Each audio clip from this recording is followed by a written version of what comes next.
Bismillahirrahmanirrahim. Assalamualaikum warahmatullahi wabarakatuh. Nama saya Miradati Bahadawiyah, mahasiswi semester 6 jurusan Sejarah Peradaban Islam, Setiadi Riyadul Ulum Tasikmalaya. Nah, di sini saya akan menjelaskan bagaimana sejarah lisan dapat disebut sebagai sumber sejarah. Seperti yang Mari Larson sebutkan, di mana sejarah lisan adalah kompilasi interview yang direkam dengan sumbernya secara perorangan, sehingga dalam sejarah lisan akan terjadi sebuah lautan suara.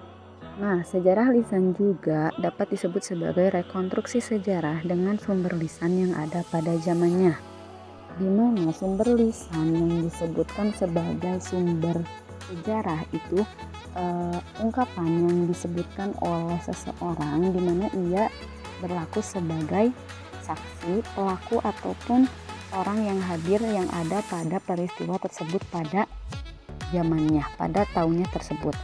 Nah, secara singkat, mungkin sejarah lisan ini merupakan suatu sumber sejarah yang didapatkan melalui wawancara kepada informan, di mana informan itu berlaku sebagai pelaku ataupun saksi sejarah itu sendiri. Contoh sumber lisan yang pernah saya gunakan di saat saya meneliti mengenai biografi tokoh pimpinan pondok pesantren. Nah, di sana saya mencari sumber sejarahnya kepada keluarga beliau, kepada murid beliau, dan juga orang-orang yang hidup pada masa beliau ada, seperti itu. Dan sumber-sumber yang saya dapatkan itu dapat saya jadikan sebuah sumber terhadap penelitian saya, seperti itu. Nah, di sini juga ada kedudukan sejarah lisan ini tidak lain adalah sebagai metode untuk mengumpulkan sumber sejarah. Seperti tadi, ketika saya akan melakukan penelitian biografi terhadap seorang tokoh, tentunya saya akan mencari sumber. Nah, sumber tersebut saya dapatkan dari keluarga beliau, dari adik beliau, dari cucu, anak, seperti itu.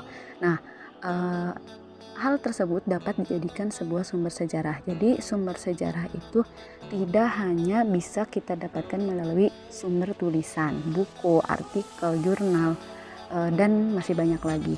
Tetapi sumber lisan juga dapat digunakan, sejarah lisan juga dapat digunakan sebagai sumber sejarah. Nah, dengan menggunakan sejarah lisan juga terdapat beberapa sumber fungsi atau manfaat yang kita dapatkan. Di antaranya ialah kita dapat mengungkap kembali peristiwa yang telah terjadi pada masa lalu. Nah, selain itu kita juga dapat melestarikan sejarah lokal, karena sejarah lokal itu sebagian besarnya itu sumbernya berasal dari lisan, sumber lisan. Selain itu juga kita dapat mengembangkan interpretasi di wawancara gitu. Jadi kita itu bisa melakukan wawancara terhadap seseorang, seperti itu. Nah, pada intinya yaitu sejarah lisan sebagai sumber sejarah yang dilisankan, di mana penulisannya itu berdasarkan cerita yang diungkapkan oleh narasumber atau pengkisah yang mengalami ataupun menjadi saksi atau juga mengikuti berbagai peristiwa sejarah pada zamannya. Nah, mungkin sekian yang dapat saya jelaskan. Mohon maaf apabila banyak kekurangan. Semoga bermanfaat. Wassalamualaikum warahmatullahi wabarakatuh.